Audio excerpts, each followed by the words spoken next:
Have you ever been photographing a wedding and you're doing the flat lay and you're like, something is just not working, you're playing with the different parts, you're playing with the lighting, and something is not giving what you want it to give, it's not outstanding, it's not like giving you that wow factor? I can guarantee you it comes down to light and composition, and that's what I want to talk about in today's video.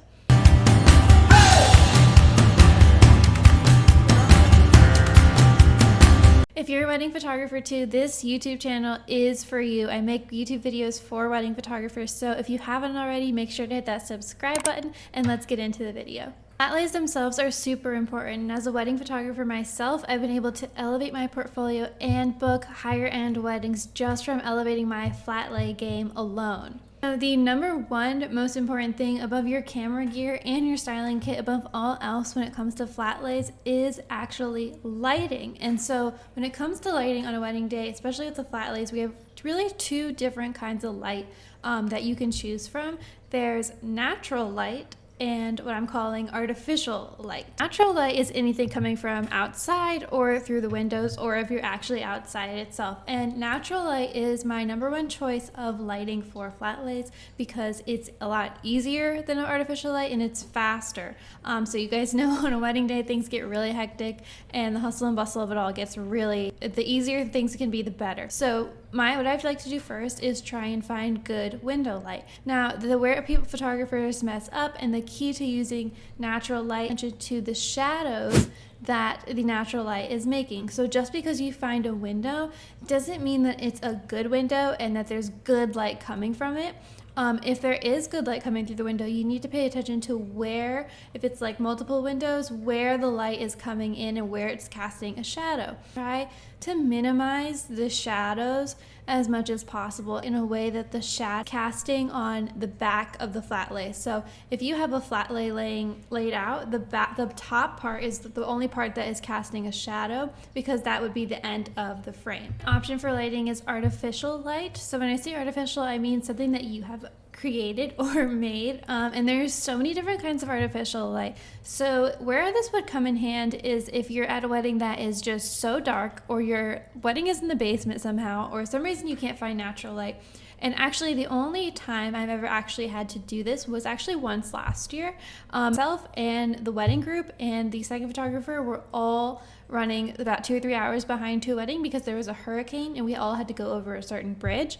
And so we all ended up, the bride included, getting to where we were needing to get to 2 hours later. So we ended up pushing the details into the reception and then starting with her just getting her dress on. So if that is you, or you're in a situation where you just have to do details at the reception, the sun's already gone down, it's good to have lighting experience and just a backup plan. Okay, so you could use a video light or flashes or a ring light. So those are the three really like methods of lighting. My go-to is a video light with a softbox. I think in any area of the wedding where you don't, for me personally, where you don't have to use flash and you can use continuous light, it just makes it easier to get your settings and not do so many test shots. So for something stationary, like not moving like details, continuous light is the easiest thing. I have a video light. If you only have a flash, then that's different, but I do take a video light to weddings. So a video light with a softbox, the reason that you need a softbox is no matter how you're lighting the details, within either method, you do need to diffuse the light so that you don't create the shadows that we just talked about. The number one goal is to get rid of all shadows. So if you're using a video light like me, the rapid box are quick, easy to put up soft boxes that you can just attach to the video light. If you are using a flash, you either need to bounce it up behind you so that it's naturally getting diffused from the reflection, or my go-to is actually, you can attach these small little softbox, like softbox-y things to your flash to make them like operate like a softbox and diffuse the light. If you have neither one of those, the only thing I would avoid doing is direct flash on your, unless you're going for shadows. But anything that is going to be direct light coming from where your camera is, so right on, the flash attaches to your camera, is going to cause a lot of that shadow. So any way you can diffuse it. Let's talk composition. So one thing you can do is always keep in mind the crop of the final photo while you're shooting. And the easiest way to do this is to actually use the aspect ratio setting inside your camera. So I'm using the Canon R6s, and they have an option where you can adjust the aspect ratio that you're seeing so that what you are seeing is actually going to be the final crop. If you don't do this, you end up getting flat lays that just have a little bit of negative space, a little bit too much, or your photos kind of part of it gets cropped out, or something is skewed weirdly. So if you shoot and what you are seeing is the final photo,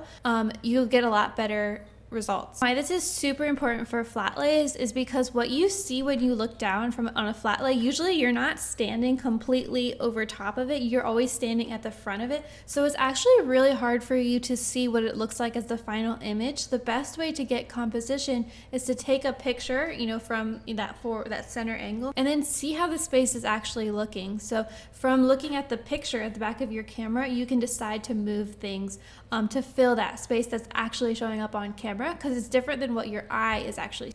Another thing you can do is try and balance the top right with the bottom left and the top left with the bottom right. So if something about what you're doing looks a little off, it's likely because nothing is matching the weight of the image that you've put in the bottom left. So with flat lays, we tend to add a lot of things, right? Stamps, like all these different ring boxes, different things, and they all have different colors. If you can balance the colors that are on the bottom right to the colors that are on the top left in those 4 quadrants, it will look a lot more cohesive because your eye will kind of balance those 2 colors in your vision. If you want to see me light and style a flat lay together in real time, make sure you head to the next video, and always leave a comment. Let me know what was helpful about this video. I have lots of videos here on YouTube, so thank you so much for watching, and I will see you next week.